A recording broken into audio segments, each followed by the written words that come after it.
Class 10th गणित अध्याय 2 बहुपद प्रश्नावली 2.2 का हम प्रश्न दूसरा देखेंगे। क्या बोलता है प्रश्न दूसरा? एक द्विघात बहुपद ज्ञात कीजिए जिसके शून्यकों के योग तथा गुणनफल क्रमशः दी गई संख्याएं है। तो यहाँ पे देखिए क्या हो रहा है। पहला प्रश्न अगर आपको याद होगा तो फिर उसमें क्या हो रहा था कि हमें पहले द्विघात बहुपद दिया होता था, फिर हम उसके शून्यक ज्ञात करते थे और फिर उन शून्यकों और बहुपद के गुणांकों के बीच के संबंध की सत्यता की जांच करते थे। फिर हमारे पास एक वैल्यू आती थी दो तरीके की, एक तो शून्यकों के योगफल की और एक शून्यकों के गुणनफल की।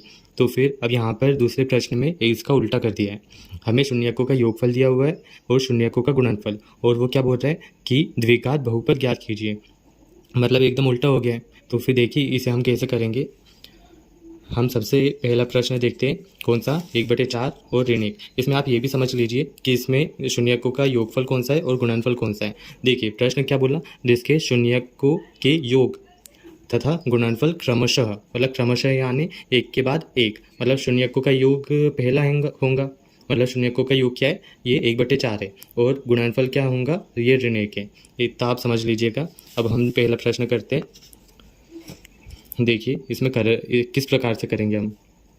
लिखते हैं हम सबसे पहले पहला प्रश्न 1/4 और ऋण 1। ओके, हल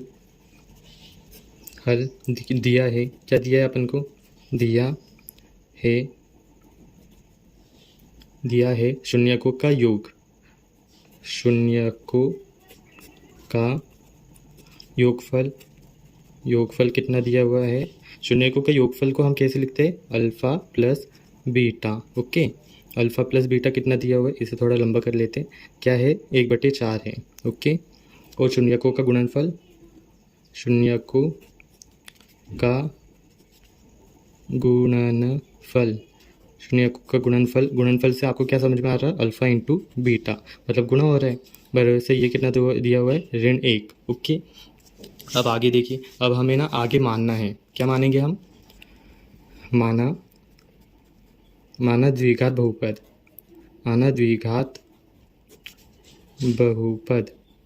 द्विघात बहुपद ax² plus bx plus c है तथा इसके शून्यक अल्फ़ा तथा बीटा है। बस अपन को इतना लिखना था। अब हम आगे क्या करेंगे, देखिए यहाँ पर हम ना शून्यकों का योगफल का सूत्र लगाएंगे और उसी से हमें ना ये a b c की वैल्यू मिलेंगी। देखिए द्विघात बहुपद में किसकी कमी है? देखो द्विघात बहुपद क्या कहलाता है, कैसे कहलाता है? मतलब x की घात 2 होनी चाहिए, x की घात 2 है, एक x का गुणांक होना चाहिए और एक अचर पद होना चाहिए।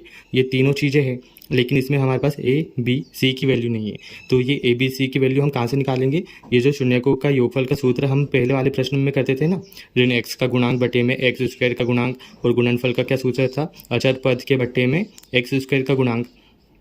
तो फिर हम इसी प्रकार से a b c की वैल्यू निकालेंगे और उसे इसी द्विघात बहुपद में रख देंगे। तो फिर ऐसे में हमारे पास जो प्रश्न में पूछा गया है, क्या पूछा गया है कि द्विघात बहुपद ज्ञात कीजिए, तो फिर हम इस प्रकार से ज्ञात कर लेंगे। तो फिर देखिए आगे अब हमें क्या करना है। सबसे पहले हम लिखेंगे शून्यकों का योगफल, शून्यकों का योगफल क्या होगा? शून्यकों का योगफल यानी अल्फ़ा प्लस बीटा बराबर से अल्फ़ा प्लस बीटा की वैल्यू क्या है? शून्यकों का योगफल 1/4 है। ओके, 1/4। ओके, अब आप मुझे शून्यकों का योगफल का सूत्र बताइए, क्या था अपना? ऋण x का गुणांक बटे में क्या होगा? x² का गुणांक। ओके, अब ज़रा यहाँ पर बताइए। देखिए ये तो सूत्र का है, ये ऋण अपन पहले लिख लेते हैं। यहाँ पर x का गुणांक बताइए, x का गुणांक क्या है? x का गुणांक ये भी है, ये लिख लिया अपन ने, बटे में x² का गुणांक क्या है? x² का गुणांक ये a है, तो फिर ये भी अपन ने लिख लिया। अब ज़रा यहाँ पर देखिए कि ये इसके बराबर, ये इसके बराबर, ये इसके बराबर, तो फिर ये 1/4 ये ऋण b बटे a के बराबर होगा, है कि नहीं? तो फिर हम कैसा लिख सकते हैं?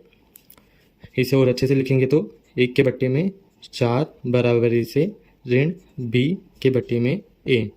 ओके, तो फिर अपने पास बी की वैल्यू आ गई है। बी की वैल्यू क्या है? 1 है। लेकिन ये पूर्ण रूप से बी की वैल्यू नहीं है। बी की वैल्यू के लिए ना ये ऋण के चिन्ह को ना इधर भेजना होगा।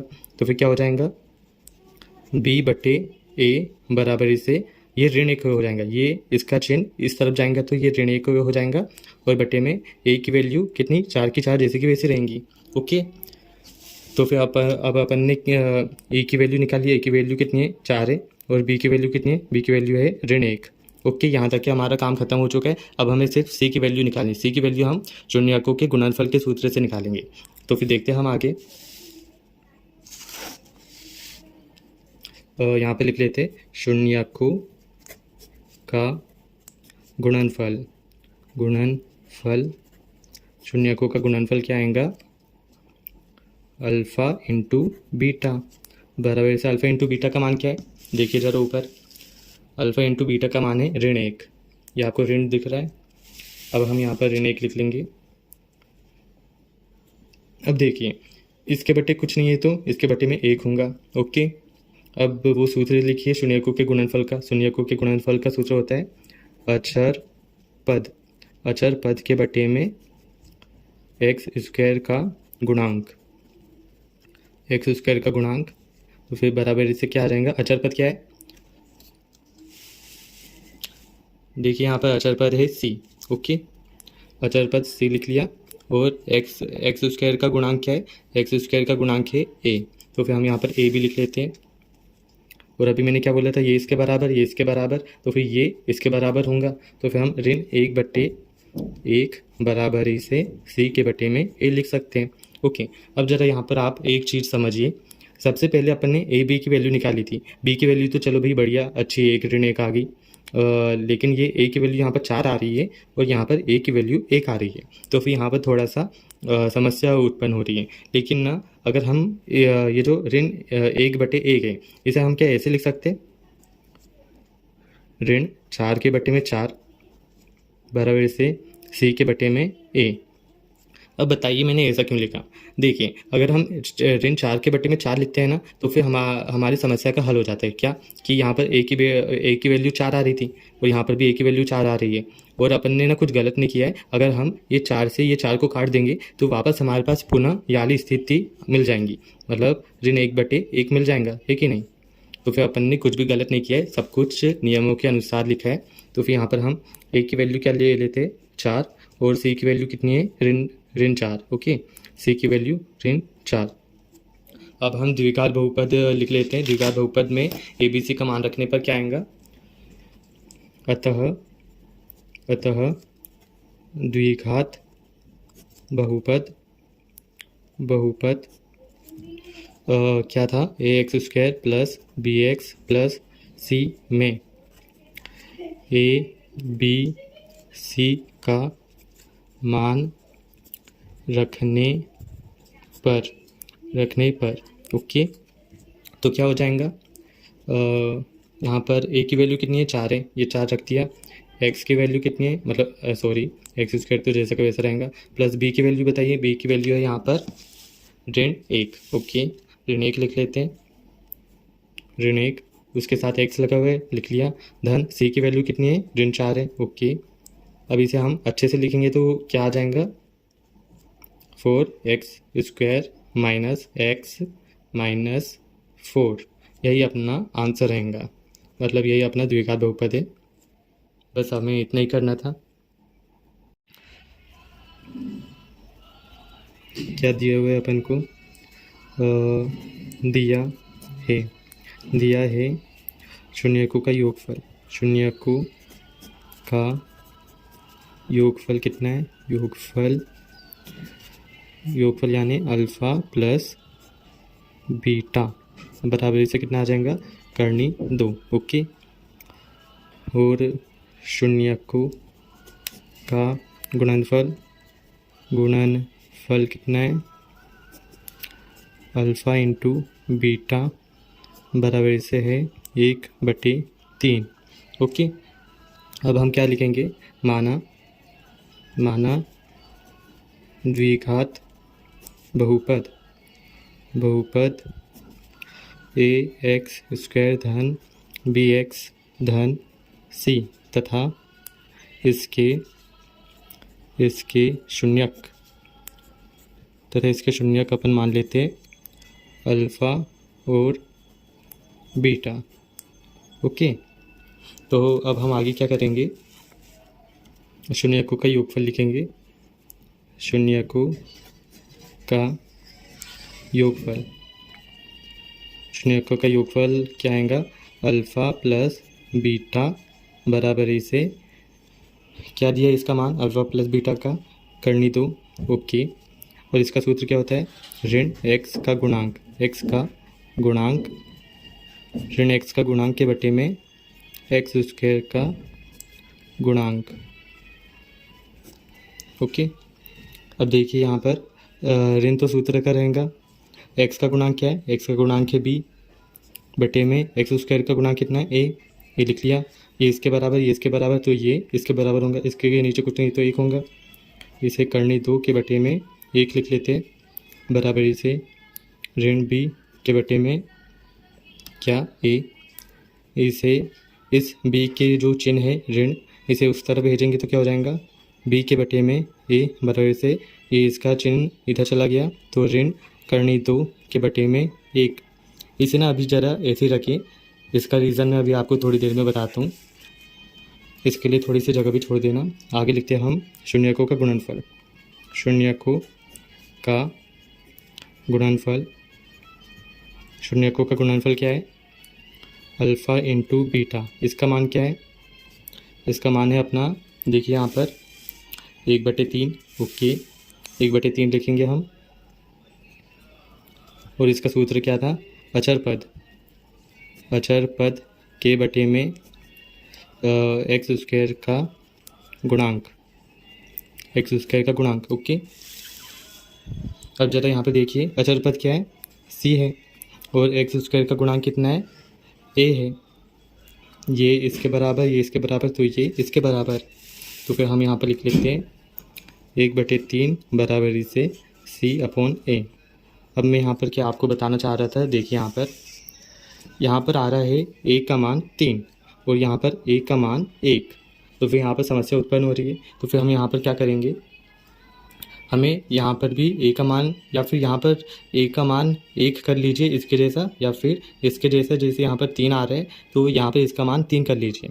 तो हम इसे कैसा लिख सकते हैं, इस प्रकार लिख सकते हैं क्या, देखिए ज़रा, बी अपॉन ए किया मैंने बराबर से ऋण 3 करनी में 2 के बटे में 3 लिख सकता हूँ, बिल्कुल लिख सकता हूँ, क्योंकि यहाँ पर ए के बराबर से 3 आ गया, इसके जैसा ए के बराबर 3, इसे भी अच्छे से लिख लेता हूँ, सी अपॉन ए बराबर से 1/3। ओके, क्योंकि अगर मैं ये 3 को ये 3 से काट दूंगा तो अपने पास ऋण करनी 2 के बटे में 1 जैसे की वैल्यू फिर से प्राप्त हो जाएंगी।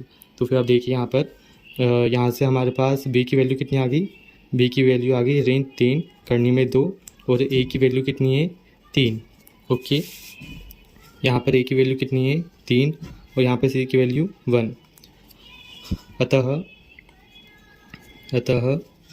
एक मिनट, द्विघात बहुपद a x square plus b x plus c में ए बी सी का मान रखने पर रखते हैं हम इनके मान, क्या आएगा, एक का मान क्या इतना है 3 है, ठीक है, 3 एक्स स्क्वायर जैसा का वैसा, धन बी का मान बताइए, बी का मान ये रहा ऋण 3 करनी में 2, इसके साथ एक्स लगा हुआ है, धन सी का मान कितना है, सी का मान 1 है। इसे और अच्छे से लिखेंगे तो क्या हो जाएगा, 3 एक्स स्क्वायर ऋण 3 करनी में 2 एक्स धन 1। ये अपना द्विघात बहुपद आ गया है, और ये अपना क्या है आंसर। ओके, तीसरा वाला क्या दिया हुआ है अपने पास, 0 और करनी 5। ओके, तो फिर देखते हैं इसे कैसे करना है। हल दिया है क्या दिया हुआ है अपन को, शून्यकों का योगफल अपने पास कितना दिया हुआ है, अल्फ़ा प्लस बीटा बराबर से है 0। शून्यकों का गुणनफल शून्यकों का गुणनफल कितना है, अल्फ़ा इंटू बीटा बराबर से कितना आएगा, करनी 5। ओके। तो अब हम यहाँ पे मान लेते हैं, माना द्विघात बहुपद ए एक्स स्क्वायर धन बी एक्स धन सी है तथा इसके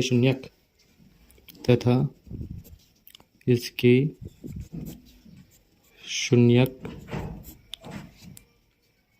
अल्फ़ा और बीटा है। ओके। तो फिर अब हमें क्या करना है, शून्यकों का योगफल क्या होगा, अल्फ़ा प्लस बीटा, इसका मान कितना दिया हुआ है, 0 दिया हुआ है। बराबर से ये शून्यकों के योगफल का सूत्र ऋण एक्स का गुणांक के बटे में एक्स स्क्वायर का गुणांक। ओके। तो फिर ये सूत्र का ऋण तो पहले लिख लेता हूँ, और एक्स स्क्वायर का गुणांक कितना है, एक्स का गुणांक अपना बी है बटे में एक्स स्क्वायर का गुणांक ए है। ये इसके बराबर, तो ये दोनों एक दूसरे के बराबर, 0 के बटे में कुछ नहीं मतलब 1 है। तो फिर यहाँ पर हम इसे और अच्छे से लिख लेते हैं, 0 के बटे में 1 बराबर से ऋण बी के बटे में ए बराबर से, ये चिन्ह को इस तरफ भेजेंगे शून्य के पास, तो शून्य के पास तो किसी चिन्ह का कोई मतलब नहीं है। तो बी के बटे में ए बराबर से बी की वैल्यू 0, ए की वैल्यू 1। तो देखिए यहाँ पर ए की वैल्यू कितनी आ गई, 1, और बी की वैल्यू 0। ओके। अब आगे देखिए शून्यकों का गुणनफल।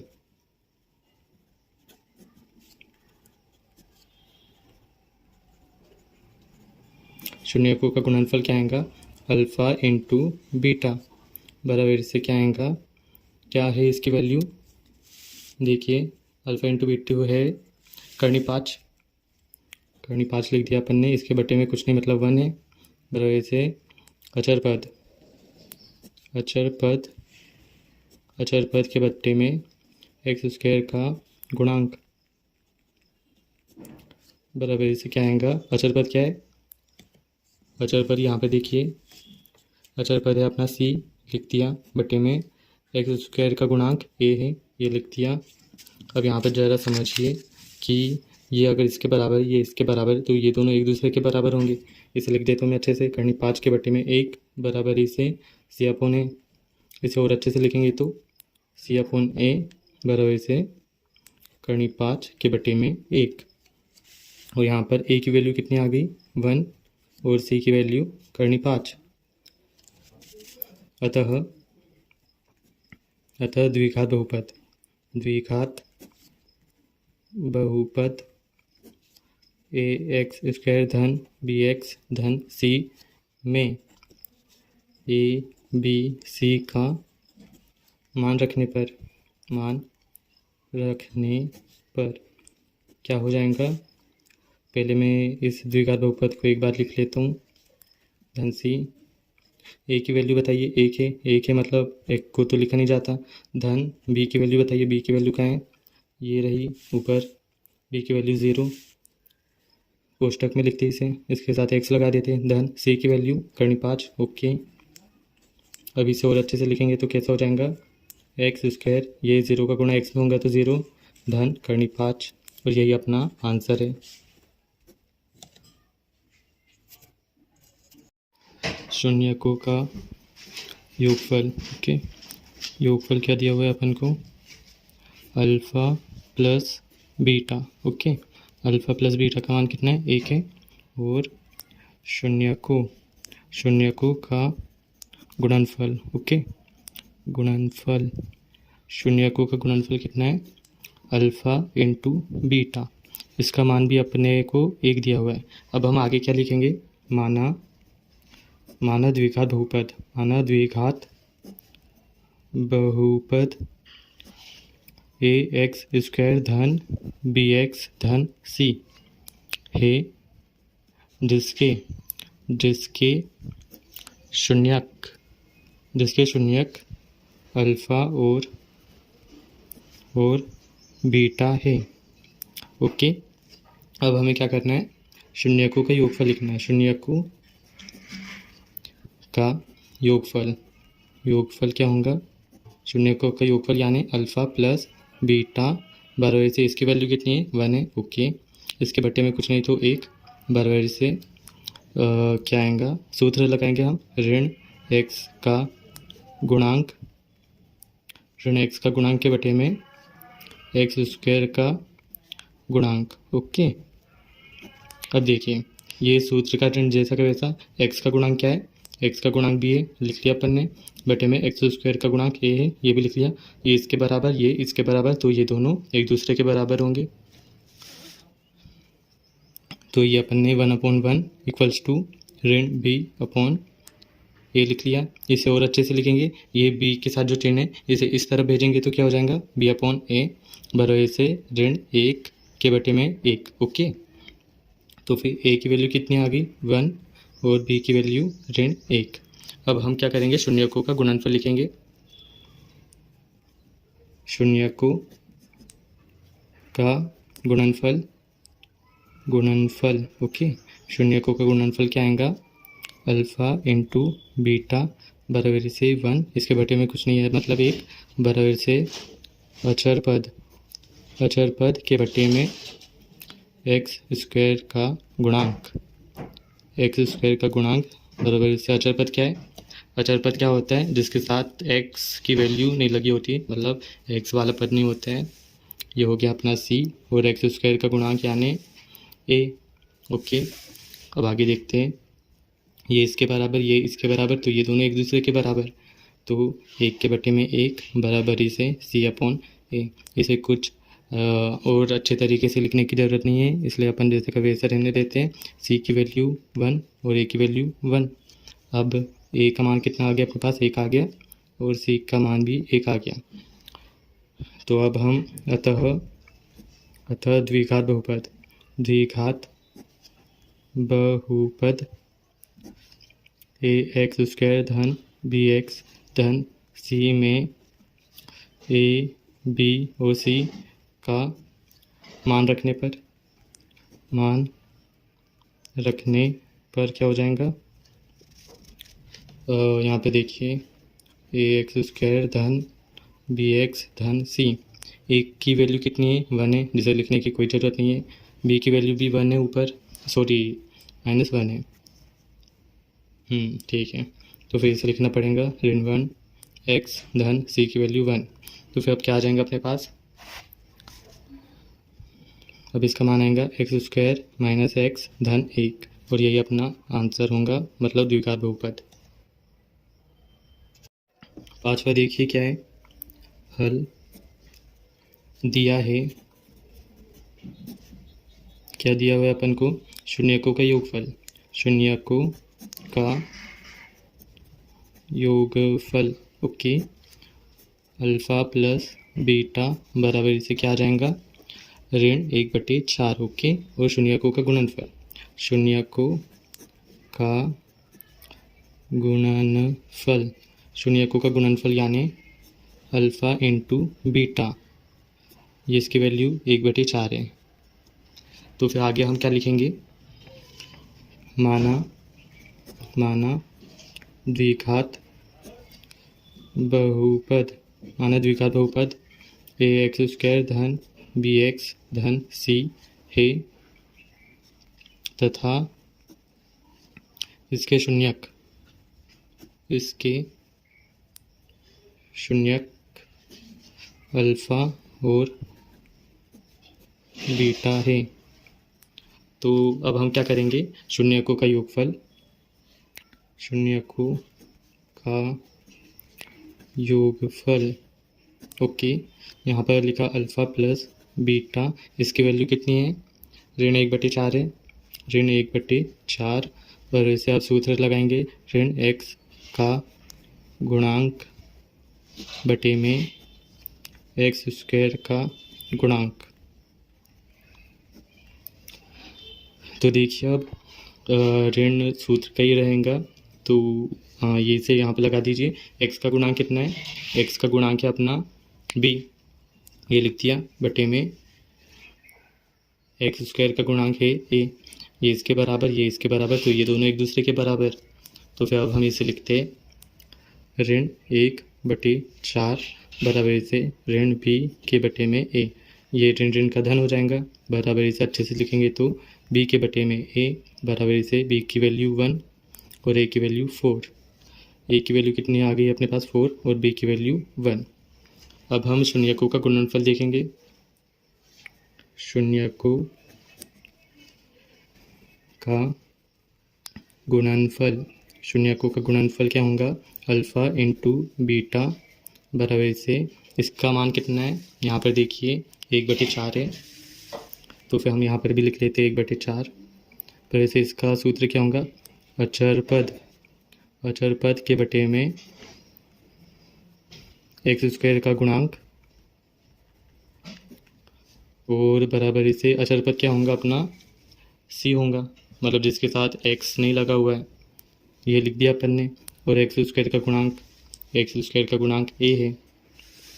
तो फिर देखते हैं ये इसके बराबर, ये इसके बराबर, तो ये दोनों एक दूसरे के बराबर। 1 के बटे में 4 बराबर से c के बटे में a। इसे और अच्छे से लिखेंगे तो क्या होगा? c/a बराबर से c की वैल्यू 1 और a की वैल्यू कितनी है? 4 है। c का मान है 1 और a का मान 4। तो फिर अब हम क्या लिखेंगे? अतः द्विघात बहुपद ax² धन bx धन c में a b c का मान रखने पर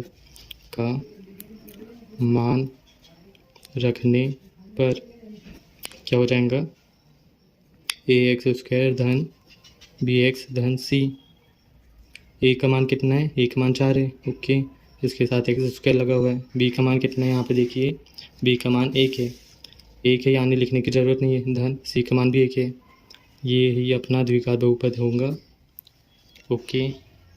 अब हम छठवां और आखिरी प्रश्न देखते हैं क्या है। हल क्या दिया हुआ है अपन को?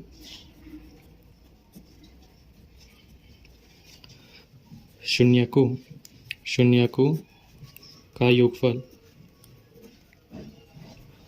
का योगफल यानी अल्फ़ा प्लस बीटा बराबरी से कितना आएगा?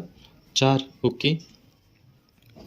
शून्यकों का गुणनफल यानी अल्फ़ा इंटू बीटा बराबरी से 1। अब आगे हम क्या लिखेंगे? माना द्विघात बहुपद ax² धन bx धन c है तथा इसके शून्यक अल्फ़ा और बीटा है। तो फिर अब हम आगे देखेंगे शून्यकों का योगफल क्या आएगा? अल्फ़ा प्लस बीटा और इसकी वैल्यू कितनी है? 4 है, इसके बटे में कुछ नहीं मतलब 1 बराबरी से इसका सूत्र क्या होगा? ऋण x का गुणांक बटे में x² का गुणांक, ओके। अब ये सूत्र का ऋण लिख लेता हूँ मैं। x² का गुणांक कितना है? सॉरी माफ़ कीजिएगा, x का गुणांक कितना है? b है, बटे में x² का गुणांक a है, ये लिख लिया अपन ने। ये इसके बराबर, तो ये और ये एक दूसरे के बराबर रहूँगा। 4/1 बराबरी से ऋण b के बटे में a। ये b के साथ जो चिन्ह है इसे इस तरफ भेजेंगे तो 4 के पास चला जाएगा। b के बटे में a की वैल्यू मतलब b की वैल्यू क्या आ जाएंगी? ऋण 4 हो जाएंगी और a की वैल्यू 1 हो जाएंगी। तो फिर a की वैल्यू अपने पास 1 आ गई और b की वैल्यू ऋण 4 आ गई। आगे देखेंगे हम शून्यकों का गुणनफल।